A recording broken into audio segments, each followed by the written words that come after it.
नमस्कार दोस्तों, आज मैं आप सभी के लिए एक नया आसन लेके आई हूँ जिसका नाम है पद्मासन। इसे लोटस पोज भी कहते हैं। तो चलिए देखते हैं कि पद्मासन में बैठने के लिए क्या क्या तैयारी की जाती है या ऐसे कौन से प्रिपरेटरी पोज है जिसको आप करके ही जल्द बहुत ही आसानी से पद्मासन में बैठ सकते हैं। तो बस आपको कुछ दिनों की प्रैक्टिस करनी पड़ेगी और आप भी बहुत ही आसानी से पद्मासन में बैठ सकते हैं। तो चलिए पद्मासन में बैठने की प्रैक्टिस करते हैं। इसके लिए हमें क्या करना है, सबसे पहले आप दंड आसन में आके बैठ जाएं। कुछ इस तरह से अपने लेग को स्ट्रेट रखते हुए आपकी रीढ़ स्पाइन बिल्कुल सीधी रहेगी। आप चाहे तो अपने हैंड सपोर्ट से भी बैठ सकते हैं, हाथों को पीछे ले जाते हुए। और अब आप एंकल मूवमेंट करें। एंकल मूवमेंट यानी कि आप अपने टोज को एक साथ आगे की तरफ ले जाएं और फिर पीछे की तरफ लेके आए। ध्यान रखें, जब आप फॉरवर्ड बेंड करते हैं तो एक्सहेल करें और जब बैकवर्ड करते हैं तो इनहेल करें। Exhale, inhale. आप इसे 10 से 15 बार कर सकते हैं ताकि वहां के मसल्स स्ट्रेंथन हो और उसमें थोड़ी सी फ्लेक्सिबल आए। इसके बाद हम एंकल रोटेशन करेंगे। तो इसके लिए क्या करना है, हमें अपने दोनों पैरों को एक साथ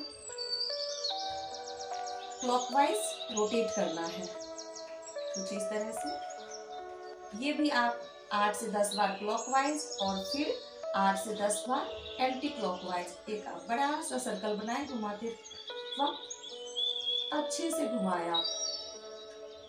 एंकल के बाद अब बारी आती है नी की। तो चलिए अब नी के कुछ वार्म अप करें। तो इसके लिए अपने फिंगर को इंटरलॉक करते हुए कुछ इस तरह से आप अपने नी के नीचे रखें और अपने लेग को अप एंड डाउन करें। इस दौरान आपकी सांसों की गति बिल्कुल सामान्य रहेगी। इससे हमारे नी की मोबिलिटी बढ़ती है।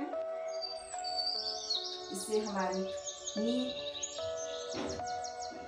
स्ट्रेंथन होता है और फ्लेक्सिबल होता है। ये भी आप 8 से 10 बार करें और इसके बाद आप नी को घुमाते हुए एक ऐसा सर्कल बनाना है, कुछ इस तरह से। इसमें भी आप पहले क्लॉकवाइज करें और फिर एंटी क्लॉकवाइज। ये भी 8 से 10 बार क्लॉकवाइज और 8 से 10 बार एंटी क्लॉकवाइज करें। अब हम दूसरे लेग के साथ करेंगे।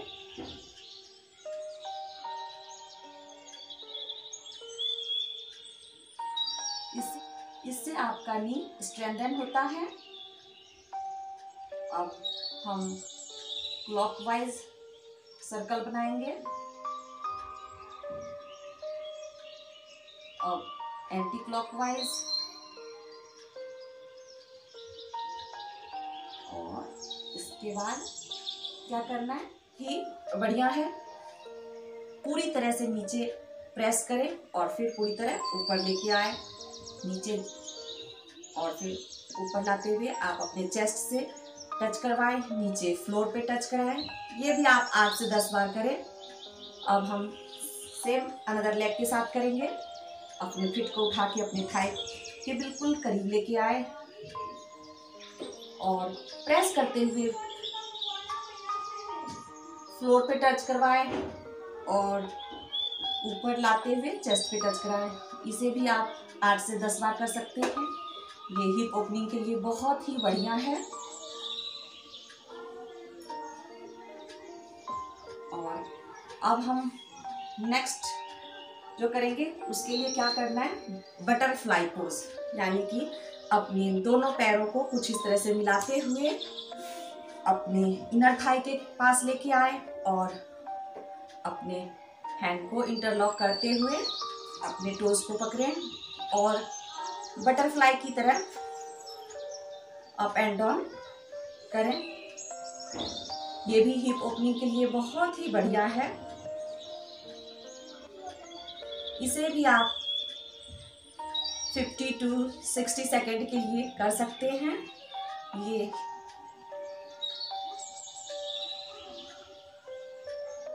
और इसके बाद अब हम दंडासन में आएंगे और अब हम अर्ध पद्मासन। पद्मासन से पहले 2-3 दिन तक आप अर्ध पद्मासन में बैठने की कोशिश करें। जितनी ज़्यादा देर तक आप अर्ध पद्मासन में बैठेंगे उतना अच्छा है। तो उसके लिए सबसे पहले सुखासन में आ जाए और अपने राइट लेग को उठा के अपने थाई के ऊपर कुछ इस तरह से रखें और ये है हमारा अर्ध पद्मासन का पोज। तो आप 2 से 3 दिन ऐसे बैठने की कोशिश करें और जब इस तरह से हो जाए तो फिर आप पद्मासन में बैठने की कोशिश करें। तो इसके लिए सबसे पहले फिर से दंडासन में आ जाए। अपने राइट लेग को उठा करके फिट अपने लेफ्ट थाई पे रखें और लेफ्ट टोज को उठाते हुए अपने राइट थाई पे रखें और ध्यान रखें कि आपका जो नी है वो कुछ इस तरह से जमीन पे टच होगा। और ये बन गया हमारा पद्मासन का पोज यानी पद्मासन। और अब आप दोनों हाथों को कुछ इस तरह से रखते हुए सिद्धासन में आईज को क्लोज करें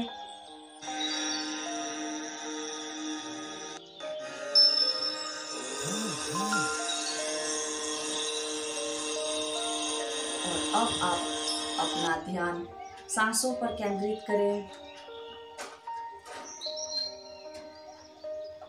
इस आसन में आप 1 से 2 मिनट बैठ के रहें। 4 से 5 दिन इसकी रेगुलर प्रैक्टिस करें और आप पाएंगे कि आप बहुत ही आसानी से पद्मासन में बैठ पा रहे हैं। धन्यवाद।